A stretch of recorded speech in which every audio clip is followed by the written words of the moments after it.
Welcome back to the channel. For those of you who may be new here, I am an amateur photographer with the emphasis on amateur. I do love taking pictures and I love making trips to take pictures. Sometimes I make trips downtown to Chattanooga and other times I make a trip outside the states and sometimes I make a trip outside the country.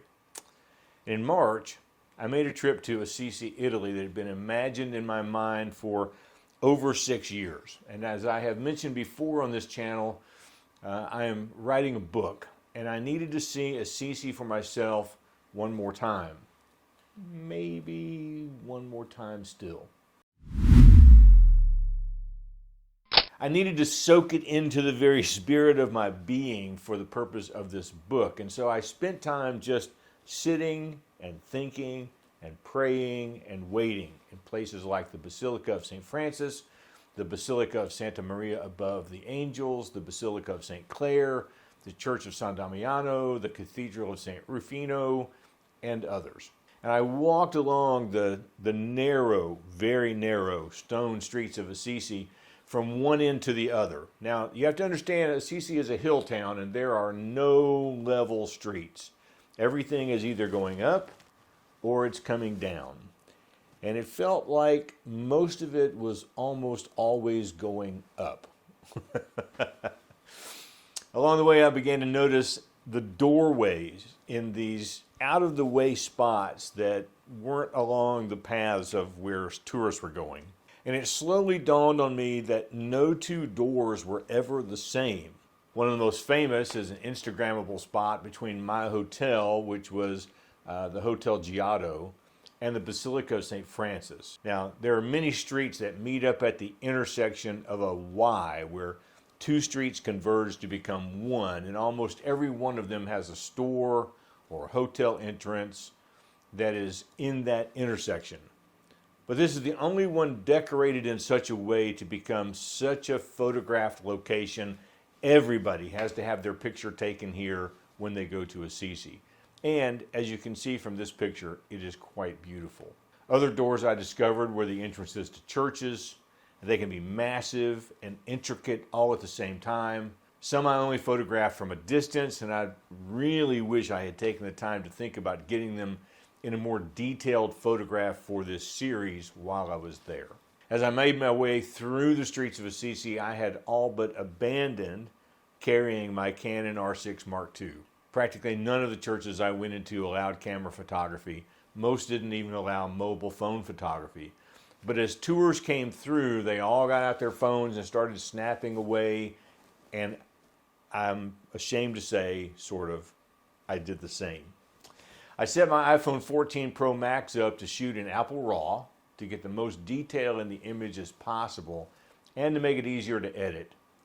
The iPhone also allows you to change the megapixel setting from the normal 12 megapixels that helps save space on your phone to a 48 megapixel shot that is much, much larger in size.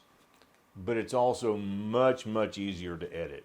Now, just a tip for those moving forward with iPhoneography on travel adventures, Apple RAW at 48 megapixels is sometimes too large a file for something like Snapseed to open.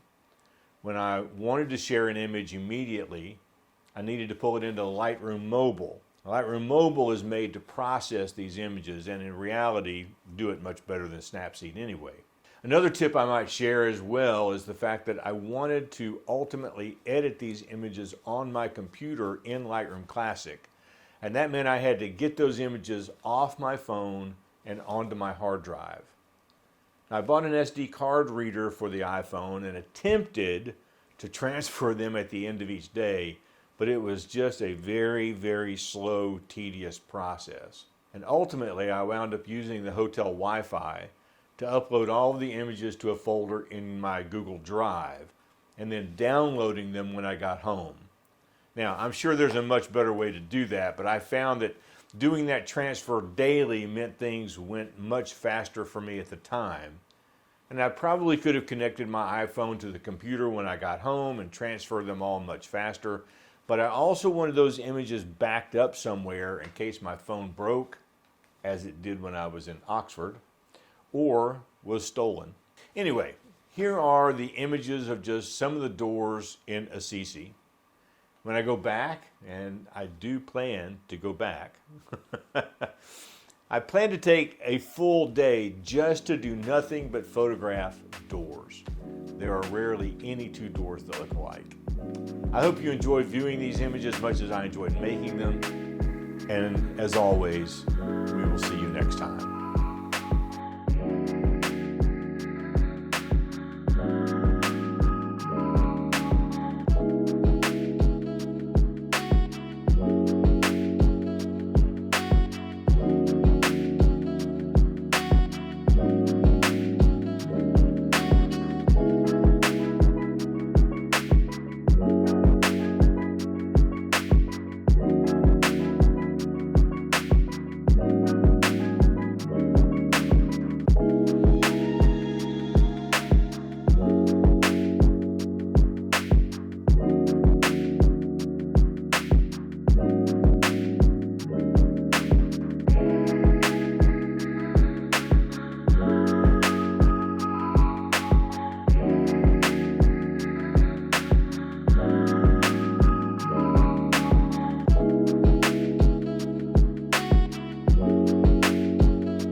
And while you're here, don't forget to subscribe to my channel if you haven't done so already, and make sure that you hit the bell to get notifications when we upload new videos. They're almost always Saturdays at 8 in the morning, but sometimes they bump to Sunday because I just don't have the editing done yet.